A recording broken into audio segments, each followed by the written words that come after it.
The summer air hung heavy with the scent of blooming jasmine as Elena stepped onto the manicured lawn of our parents' sprawling home in the hills of Northern California.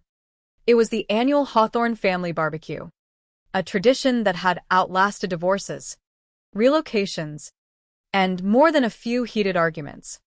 Elena, my older sister by 4 years, arrived fashionably late as always, her designer sunglasses perched on her perfectly styled hair, her academic robes metaphorically draped over her shoulders even in this casual setting.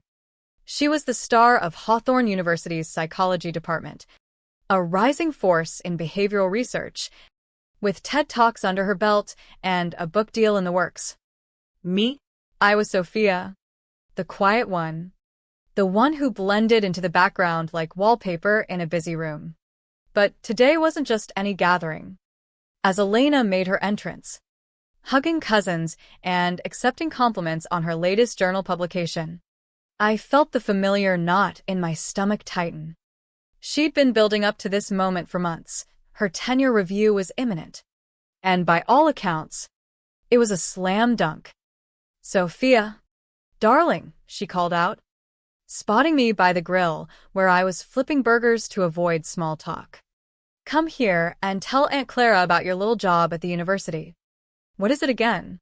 Scheduling coordinator or something?" Her laugh was light, but it carried that edge, the one that sliced just deep enough to sting without drawing blood. Aunt Clara, ever the peacemaker, smiled warmly. Oh, Sophia's always been so modest. "What exactly do you do there, dear?" I set down the spatula, wiping my hands on my apron. "I handle some administrative oversight," I replied vaguely, my voice steady. Elena waved a hand dismissively. "She's being polite. Sophia's in the bowels of bureaucracy, filing paperwork, managing calendars for the bigwigs. It's steady, reliable work. Not everyone can handle the intellectual grind like I do." Cousin Mike chuckled, raising his beer. "Elena's got the brains of the family. That article you wrote on cognitive dissonance? Mind-blowing. When's the tenure official?" Elena's eyes sparkled. "Any day now. My department had practically guaranteed it. I've got 28 publications, grants pouring in, and my research on social manipulation is getting cited everywhere.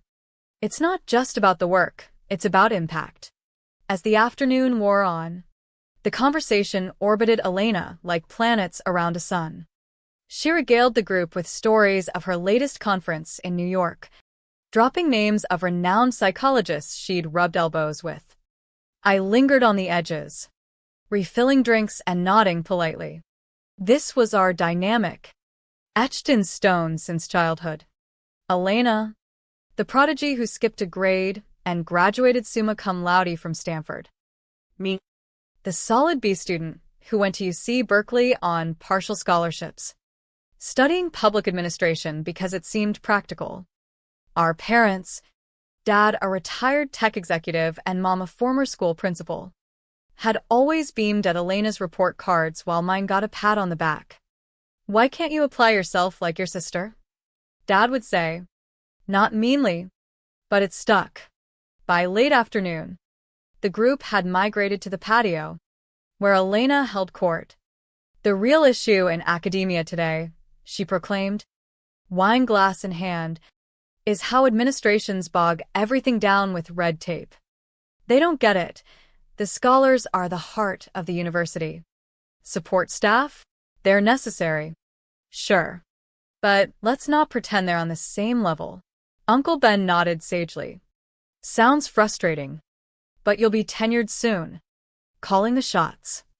Elena leaned in, her voice dropping conspiratorially. "Exactly.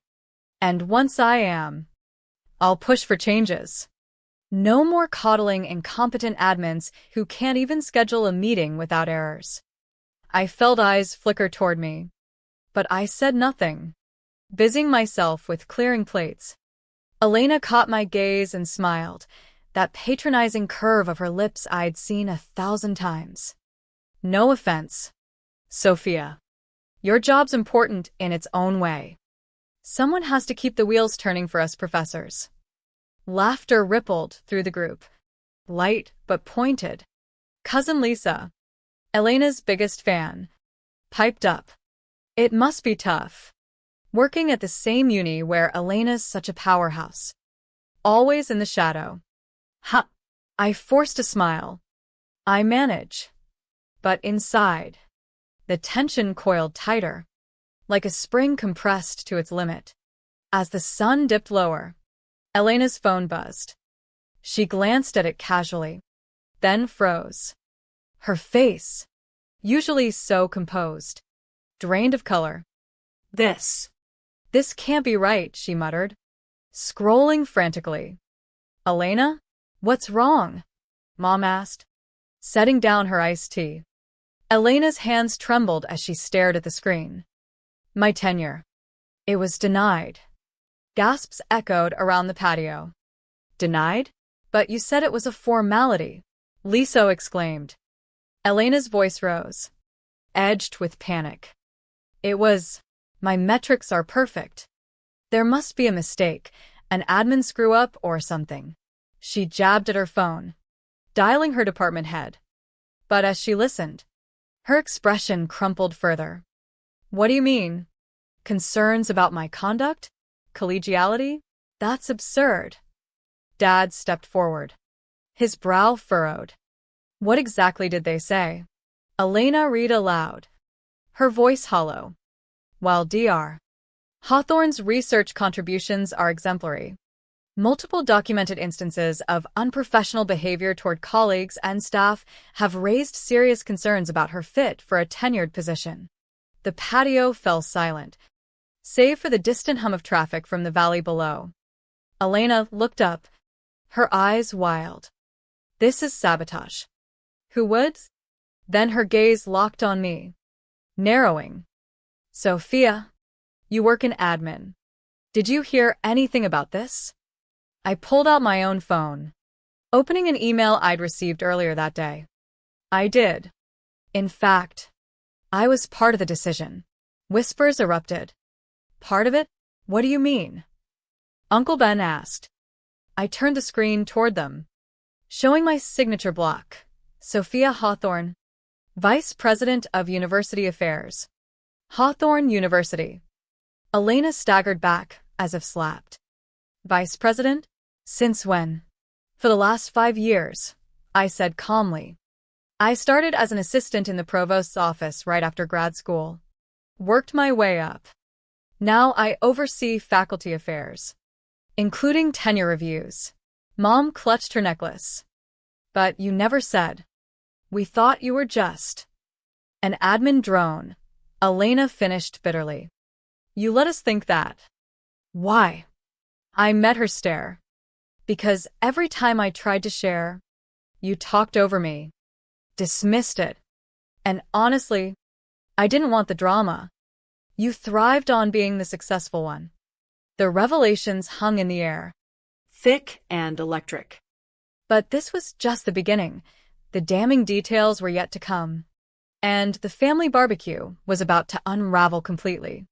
The shock rippled through the group like a stone skipped across still water.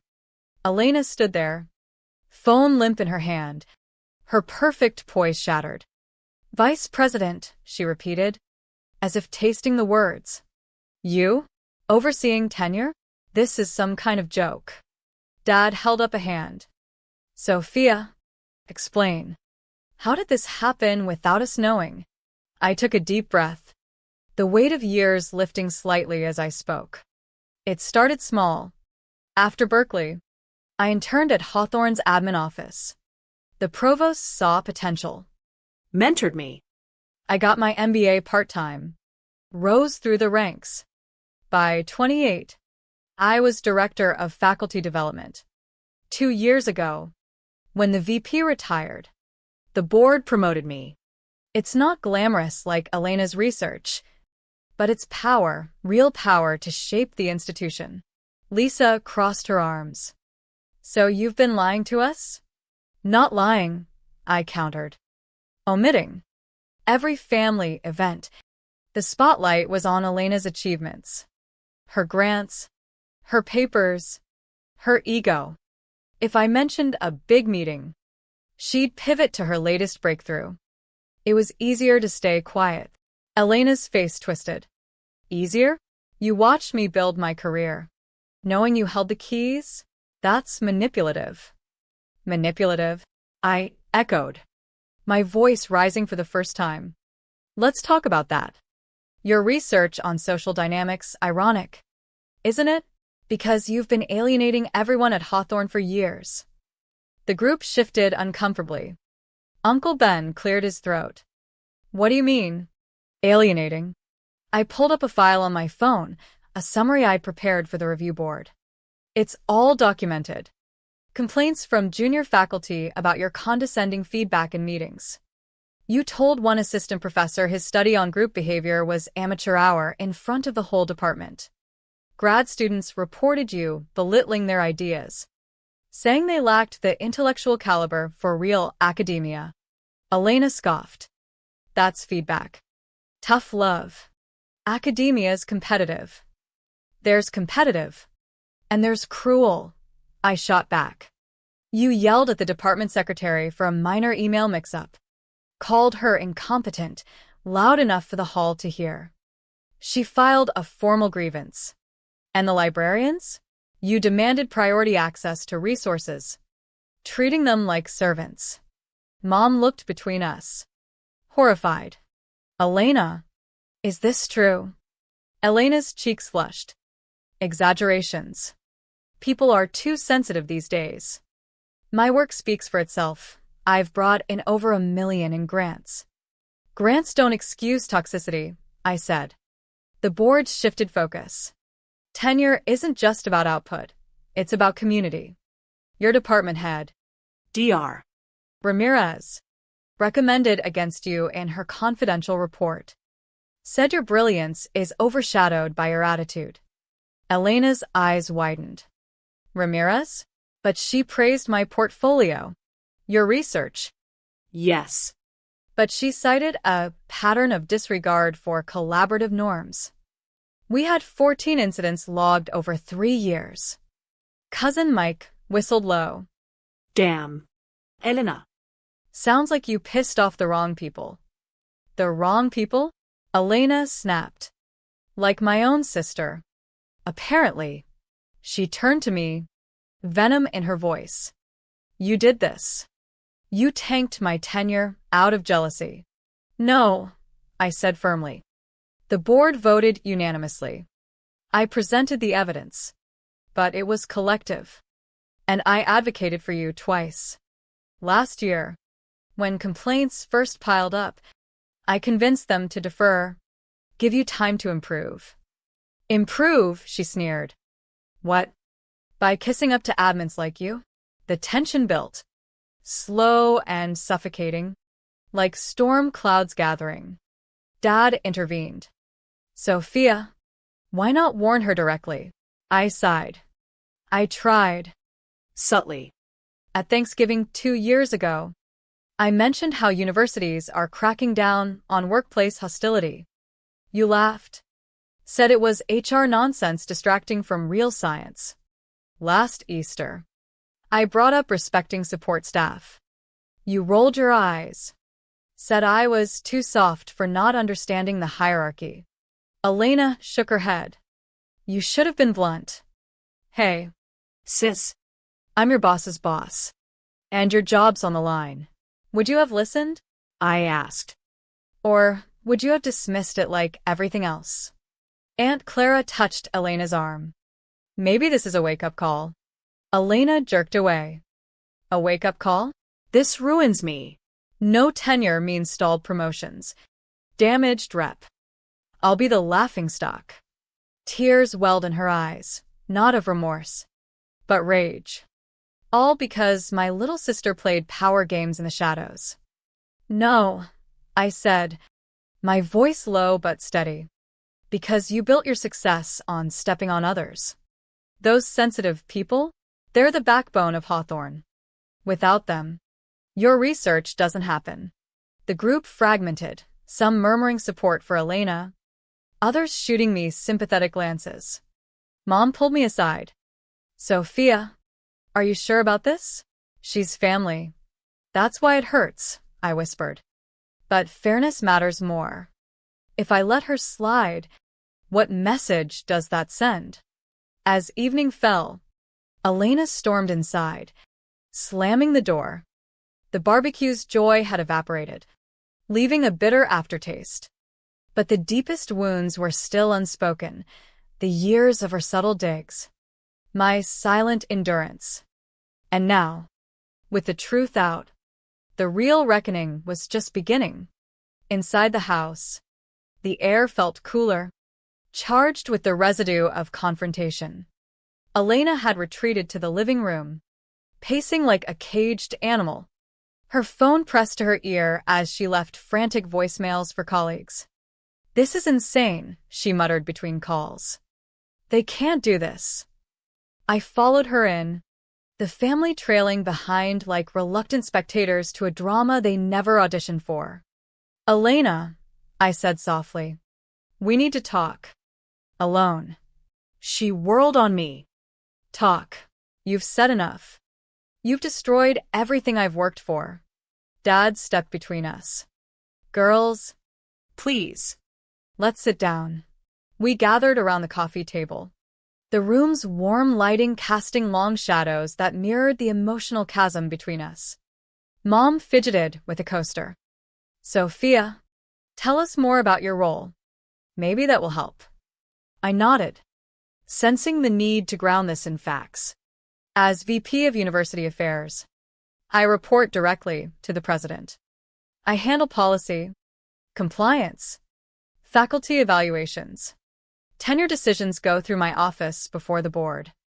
It's not about personal vendettas, it's about institutional health. Elena snorted. "Institutional health? Spare me. This is personal. You've always resented my success." Resented?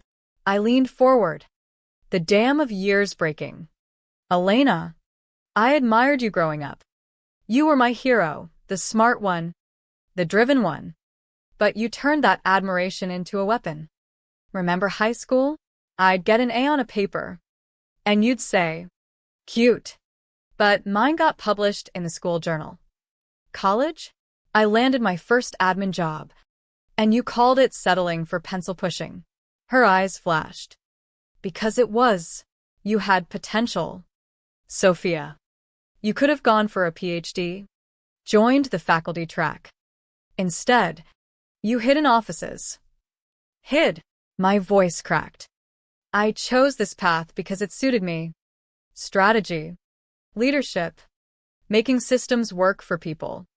But you made it sound lesser, like I was failing the family name. Uncle Ben, who joined us, Rubbed his chin.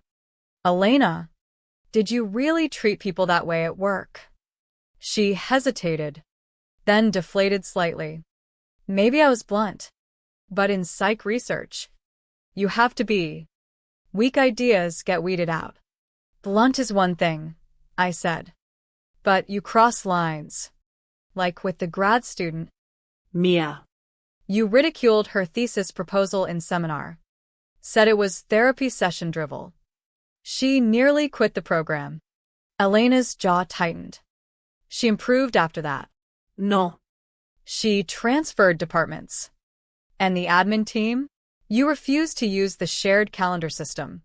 Called it idiot-proof tech for idiots." That came from multiple reports. Lisa, loyal as ever, defended her. Sound like office politics. Why blow it up to deny tenure? "Because it's cumulative," I explained. Hawthorne's had lawsuits over toxic environments. We can't afford faculty who erode morale. Elena's grants are stellar, but her behavior created a ripple effect: higher turnover, lower collaboration. Dad turned to Elena. "Did you know about these complaints?" She shook her head. "Vaguely. I thought they were resolved." "They weren't," I said. "I shielded you as long as I could. Pushed for mediation instead of discipline. But when the board reviewed, The pattern was undeniable. The room grew heavy with silence, broken only by Elena's ragged breathing. "So what now?" she whispered. "Am I fired?" "No," I assured her. "The denial's conditional. Reapply in 18 months with proof of improvement, sensitivity training, positive peer reviews." Tears streamed down her face. 18 months? My career's momentum is gone. Publishers will pull back. Invites will dry up. Mom reached for her hand. "You can rebuild, honey." But Elena pulled away, glaring at me. "Rebuild? Because my sister decided I'm not collegial enough? You enjoyed this, didn't you? Watching me brag, knowing you'd pull the rug out." I felt a pang, guilt mixed with resolve. I didn't enjoy it. It tore me up. But watching you demean others? That hurt more. Like today. Mocking my little job in front of everyone. That's the attitude that sealed it. She buried her face in her hands, sobs escaping. The family exchanged uneasy glances. This was raw, unfiltered pain. Aunt Clara whispered, "Perhaps this is for the best. A chance to grow." But Elena's anguish built, a storm ready to break. And as night deepened outside, I wondered if our bond could survive the fallout, or if this revelation had fractured it forever. The sobs subsided into a heavy quiet, the kind that presses down like fog over the bay. Elena wiped her eyes. Her makeup smudged, vulnerability cracking through her armor. "You don't get it," she said hoarsely. "Academia's my life. Without tenure." I medrift. I nodded, empathy softening my edges. "I do get it. That's why I fought for a path back. But change has to happen." Dad. Ever the mediator, suggested, "Maybe you two can work together. Sophia could guide you." Elena laughed bitterly. "Guide me? Like a probation officer?" "Like a sister," I replied. "Start with apologies to the staff, the students. Build bridges." She stared at the floor. "Apologies? For pushing excellence. Excellence doesn't require humiliation," I countered gently. "Remember Dr. Patel. The junior faculty you overshadowed in that grant proposal? You took credit for his ideas, then downplayed his role." "It was collaborative," she protested. "And he complained?" Yes. "Said it damaged his confidence." Uncle Ben interjected. "Elena, sounds like you need to reflect." She bristled. "Reflect? While Sophia sits in her ivory tower, pulling strings." "It's not an ivory tower," I said. "It's accountability. I face my own reviews, board scrutiny, budget crises. But I treat people with respect because without them, nothing functions." Mom's voice trembled. "Girls, we've failed you both.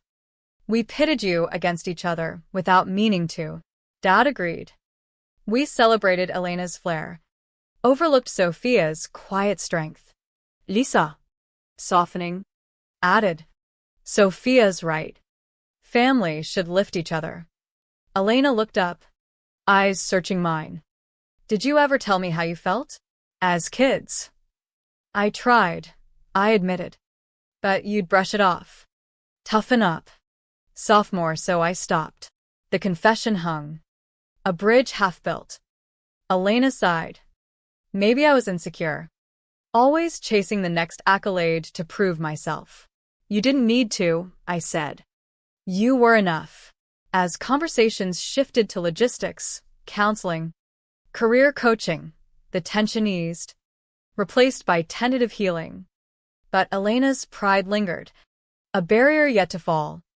Outside, stars dotted the sky, a reminder that some wounds heal under time's quiet gaze.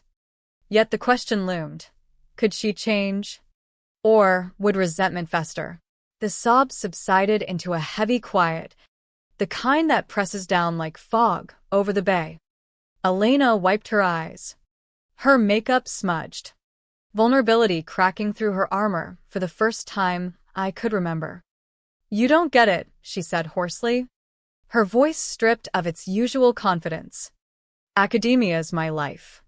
It's who I am. Without tenure, I'm nothing. Adrift in a sea of what-ifs." I nodded, feeling the empathy I'd buried for years rise to the surface. "I do get it. Elena. More than you know. I've seen brilliant minds crumble under pressure. But this isn't the end, it's a detour." The board left the door open.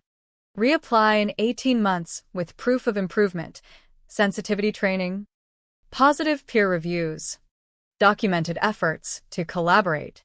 She shook her head, fresh tears welling. 18 months? That's an eternity in this field. My momentum's gone. Publishers will hesitate. Conference invites will dry up. I'll be that professor, the one who got denied. Whispers in hallways. Pitying looks. Mom reached for her hand again.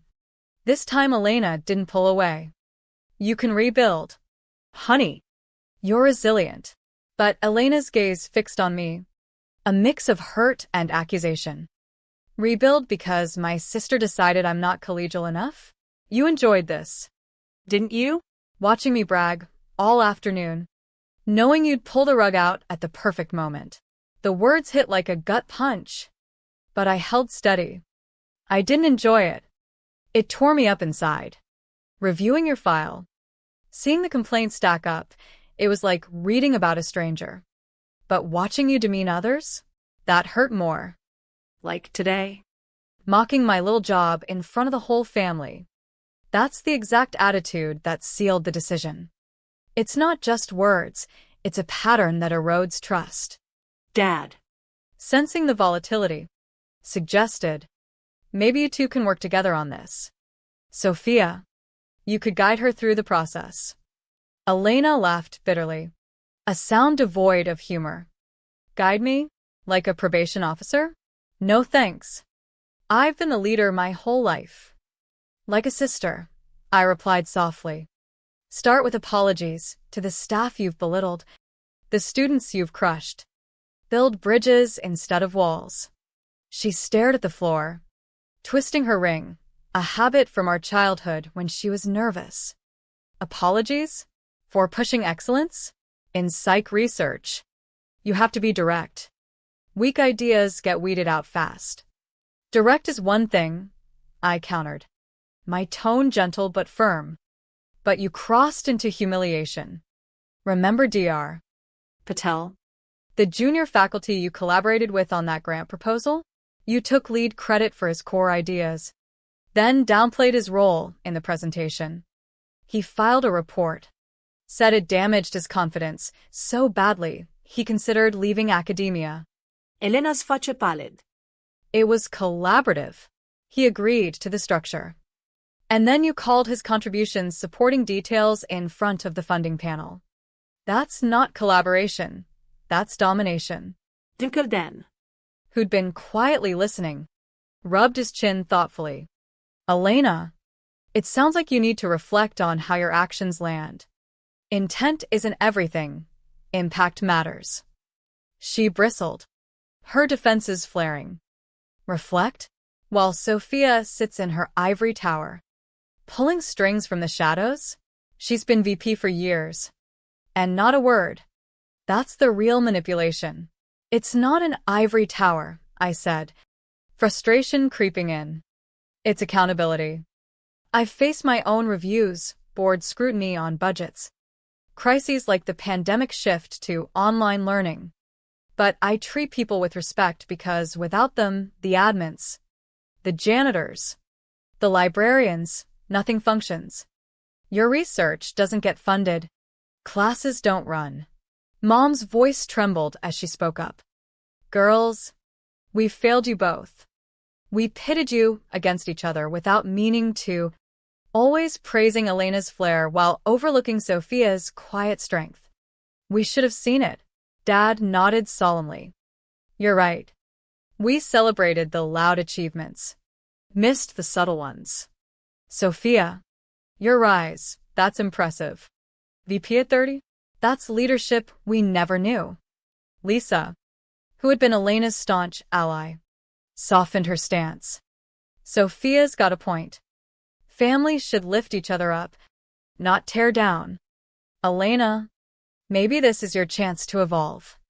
Elena looked up, her eyes searching mine for the first time without hostility. Did you ever tell me how you felt? Back when we were kids. I paused, memories flooding back. I tried, but you'd brush it off. Toughen up. Soft. Life's not fair. So I stopped trying, built my own world where I didn't need validation from you. The confession hung in the air, a fragile bridge half built across our divide. As the conversation shifted to practicalities, counseling options, career coaching programs, the tension in the room began to ease, replaced by a tentative path toward healing. But Elena's pride lingered like a shadow, a barrier yet to fully fall. Outside, the stars dotted the California sky, a silent reminder that some wounds heal under the quiet gaze of time. Yet the question loomed large in my mind, could she truly change? Or would the resentment fester, turning this family fracture into an irreparable chasm? The night wore on, conversations ebbing and flowing. But the emotional undercurrent remained, a damning force waiting for its final release. Dawn's light filtered through the curtains the next morning, casting a soft glow on the disheveled living room, empty wine glasses, scattered cushions from our all-night vigil. Elena had crashed on the couch, exhaustion claiming her after hours of back and forth. I sat across from her, coffee in hand, watching her stir. "Morning," I said quietly. She sat up, rubbing her temples. "Is it? Feels like a nightmare." Mom bustled in with breakfast trays, her way of coping. "Eat something. Then we talk next steps." Dad joined, newspaper folded under his arm. "I've been thinking. This could be a turning point for all of us." Elena poked at her eggs. Appetite gone. Turning point? My life's imploded. I set down my mug. "It hasn't. Use this time wisely. Hawthorne offers workshops on inclusive leadership. Join one." She met my eyes. A flicker of defiance. "And if I don't? If I leave for another uni?" "You could," I acknowledged. "But patterns follow. Fix it now, or face it later." Uncle Ben, staying over, added, She's right. "Growth's hard, but rewarding." Lisa nodded. "I'll help." Elena. Research opportunities elsewhere if needed. As breakfast progressed, Elena's walls cracked further. "Sophia, why stay silent so long? We could have been allies." "Fear," I admitted, "of your reaction, of changing our dynamic." She sighed. "I get it. I made you feel small." I'm "Sorry." The word hung, simple yet profound. Mom teared up. "That's a start." Dad beamed. "Proud of you both." By midday, plans formed. Elena would meet her department head, start therapy. I'd provide resources, not interference. As relatives departed, hugs lingered longer, bonds reforged in fire. Elena pulled me aside. "This hurts, but maybe I needed it. Thank you for the tough love." I smiled. That's what sisters do. Weeks later, back at Hawthorne, I watched from my office as Elena attended her first workshop. Change was slow, but evident in her softer interactions. Our family gatherings shifted, no more hierarchies, just shared stories. Yet the echo remained. What if arrogance unchecked leads to isolation? In academia, in life, brilliance shines brightest with kindness. The question lingers, can we all learn before it's too late? Dawn's light filtered through the curtains the next morning, casting a soft, golden glow on the disheveled living room, Empty wine glasses scattered like remnants of battle. Cushions askew from our all-night emotional vigil. Elena had eventually crashed on the couch, exhaustion claiming her after hours of raw, back-and-forth exchanges that peeled away layers of resentment. I sat across from her in an armchair, nursing a steaming cup of coffee, watching her stir awake with a groan. "Morning," I said quietly, my voice hoarse from the night's intensity. She sat up slowly, rubbing her temples, her hair tousled and eyes puffy. "Is it morning? Feels like I'm still in a nightmare." Mom bustled in from the kitchen, carrying trays of scrambled eggs, toast, and fresh fruit, her classic way of coping with crisis, feeding the pain away. "Eat something, both of you. Then we can talk about next steps." Dad joined soon after, his morning newspaper folded neatly under his arm, his expression thoughtful. "I've been up thinking about this. It could be a turning point for the whole family." Elena poked listlessly at her eggs, her appetite clearly gone. "A turning point? My entire life's imploded because of one decision." I set down my mug, choosing my words carefully. "It hasn't imploded. It's paused. Use this time wisely." Hawthorne offers executive workshops on inclusive leadership and emotional intelligence. Join one. It's a concrete step towards showing growth. She met my eyes. A flicker of her old defiance sparking. "And if I just leave for another university where they value research over feelings?" "You could," I acknowledged honestly. "Plenty would snap you up for your credentials. But patterns have a way of following people. Fix the root now, or you'll face the same walls later, maybe higher ones." Uncle Ben, who had stayed over in the guest room, shuffled in with bedhead and a yawn. "Sophia's spot on. Kiddo. Growth's the hardest work, but it's the most rewarding. Look at me, retired now. But I wish I'd learned that sooner in my sales career." Lisa, emerging from the bathroom, nodded in agreement, her loyalty to Elena tempered by the night's revelations. "I'll help however I can. Elena. Research job openings elsewhere if you want backups. Or even co-author something with you to keep your momentum." As breakfast progressed, the atmosphere lightened incrementally. Conversations weaving between practical advice and lighter memories, childhood vacations. Shared inside jokes to ease the heaviness. Elena finally set down her fork, looking at me with a vulnerability I'd rarely seen. "Sophia, one thing bugs me. Why stay silent for so long? We could have been allies." Not. This. I leaned back, reflecting. Fear. Mostly. Fear of your reaction, of rocking the boat, of changing our dynamic from you as the star and me as the sidekick. She sighed deeply, tracing patterns on the tablecloth. "I get it now. I made you feel small on purpose. To feel bigger myself." I'm sorry. For all of it. The word sorry hung in the air. Simple yet profound. A crack in the facade that let light in. Mom teared up, dabbing her eyes with a napkin. "That's a beautiful start, girls." Dad beamed, his pride evident. "I'm proud of you both for facing this head-on." By midday, as the sun climbed higher, concrete plans began to form. Elena would schedule a meeting with her department head to discuss the denial letter, enroll in professional therapy focused on interpersonal skills, and commit to mentoring a junior colleague without the usual edge. I'd provide university resources discreetly, ensuring no favoritism but offering guidance as a sister, not a superior. As the remaining relatives prepared to depart, hugs lingered longer. Conversations carried a new depth, bonds reforged in the fire of truth. Elena pulled me aside on the porch, the valley sprawling below us. "This still hurts like hell." "Soft. But Maybe I needed the mirror shoved in my face. Thank you for the tough love, even if it stings.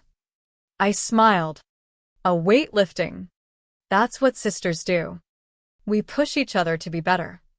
Weeks later, back at Hawthorne University, I watched from my office window as Elena attended her first leadership workshop. Her posture less rigid, her interactions with participants noticeably softer. Our family gatherings transformed too, no more unspoken hierarchies, just shared stories and genuine curiosity about each other's lives. Yet the echo of that barbecue remained, a haunting reminder. What if arrogance, left unchecked, leads to profound isolation? In the cutthroat world of academia, and in the fragile tapestry of life, brilliance shines brightest when tempered with kindness. The question lingers for us all: can we learn humility before our own hubris demands its price? Or will we forever chase shadows of superiority at the cost of connection?